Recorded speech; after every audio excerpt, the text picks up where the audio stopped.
the Missouri Valley Conference opener for both of these squads tonight as Northern Iowa goes on the road to take on Illinois State at Doug Collins Court. 10-2 for the Panthers, 8-3 for the Redbirds. While it is the Valley opener for both of these squads, a bunch of other teams got in action last night. Let's take a look at the early standings.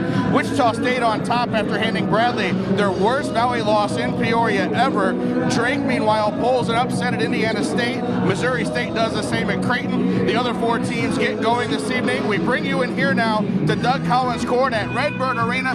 Nathan Believo along with Alan Fearing as we're ready for these two squads to get their conference season going. And Alan, Northern Iowa's had the best of this series lately, but a lot of close games. Yeah, these two teams play each other very close, and you mentioned Illinois State has not beaten Northern Iowa since March 2008, but very close games. Last season, both games were decided by less than 5 points. Let's take a look at our key players tonight. Northern Iowa, you know the name Jake Cook, and they go as he goes. Jake Cook, a very talented junior, very versatile. He can play anywhere. He can play in the post. He can come out and shoot the three, and he's going to be a guy that Illinois State's going to have to keep an eye on. And for the Redbirds, if they want to pull an upset here on their home court tonight, they need a big game out of Jackie Carmichael. Jackie Carmichael, a very strong presence inside, and he leads the team in almost every statistical category, including over 13 points per game. You take a look at both of these teams, a lot of similarities. They can shoot the three, they can go inside. Let's take a look at our keys to the game. And now for Northern Iowa, coming off a loss, long break for the holiday, they need to start strong. They do need to start strong. They're coming off of a loss, as you said, and they need to get some confidence in these guys here in this game tonight in the NBC opener. They did a good job against Carmichael last year, but they have to guard the post. Carmichael will get help from Brown and Ike. Yeah,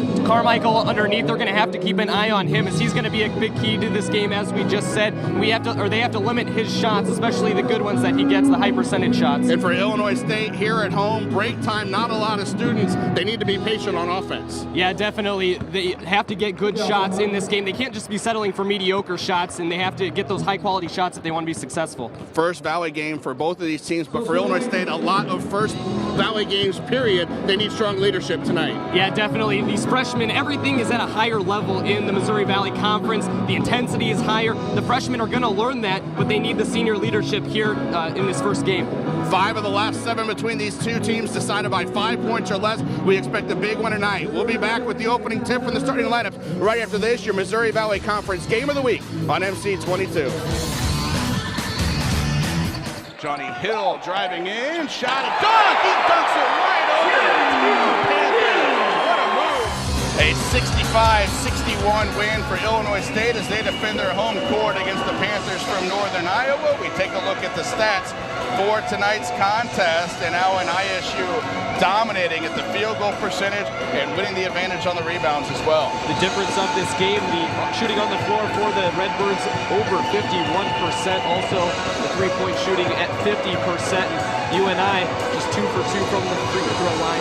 Didn't get there often. That was a big factor in this game. Big discrepancy in turnovers kept Northern Iowa in the game, but they could not get to the free throw line. They also got 0 points out of Jake Cook, their second leading scorer on the year. Let's take a look now at our S.J. Smith Ironman of the game. Anthony James leading the way in scoring for Northern Iowa. We'll see him here off the turnover. He'll pull up and knock down the three over John Ike. He had 21 points in the ballgame, made 3 threes, and that leads us then into the Subway play of the game. We get an alley-oop dunk to John Ike. Had 11 points, all in the second half. Part of the balanced scoring for ISU, and Allen, that's really the difference in this ballgame. Carmichael, Ike, Cousin, they got points from everybody this evening. Right, Carmichael 1 point shy of his third 20-point game this season. Ike, as you said, 11 points all in the second half, and he did it from outside and inside, as you just saw. To give credit to Illinois State, they withstood a big run. They ended up being a 12-0 run, but they got the stop when they needed, when they were clinging to a 1-point lead. Northern Iowa just could not get over that hump on the road. Right, they got close but never broke through, and that was the key of the very end of the game, and a big win for the Redbirds. The Valley season gets started. Illinois State gets a win as they knock off Northern Iowa. Wichita State with a big win earlier this week.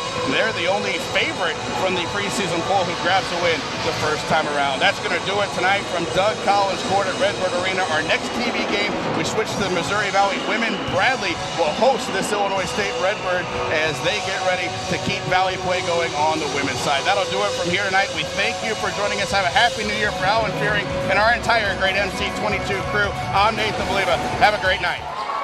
Inbounds in the backcourt to Gardawani, looks at the clock. Starts to work on Miller out front, down the lane. His layup is good with 3.5 left. Timeout called for Effingham. Charleston hasn't scored the last 2 minutes plus. Here it is for this season. Inbounds to Miller, to Bell, half court, and it's knocked away. Effingham grabs the win. Bell couldn't get the shot off. He got it just inside a half court. And Effingham students rush the court as they claim their second regional title in the last 3 years. The Flaming Hearts headed to Carbondale and the sectional as they win 50-48.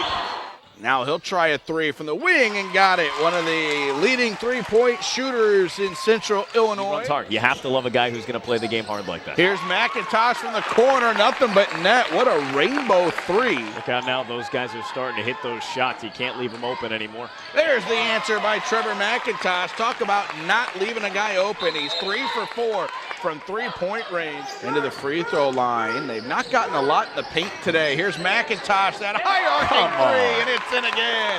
Knocks it down from the corner. He's got 4 3-pointers. No, this isn't going to go, is it? Absolutely. On fire is Trevor McIntosh. He came in when this senior crew was sophomores. They've lost in the regional title game to Morris each of the last 2 years. There's Cravata, that quick first step, Brian. That's exactly what he can do, get to the back. And Cravata brings it across the timeline. He'll try an NBA range three and knock it down.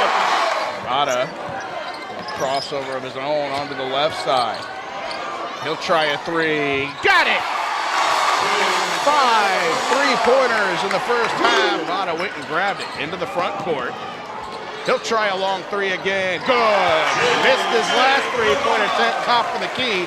Knocked that one down from the wing, and the Bulldogs needed a bucket. And now has 38. He also had 37 in the conference win over Sterling. Harstead dribbled like he was going to call timeout to the bench. Now gives it off to Hawk. 7 seconds left. Bryant has it. He's been on fire lately. He's got a long two. No good. Rebound Cravata. And Streeter is going to grab a win to close out the regular season. And the students coming out onto the floor to celebrate with their team. A hard-fought 58-55 win for the Streeter Bulldogs.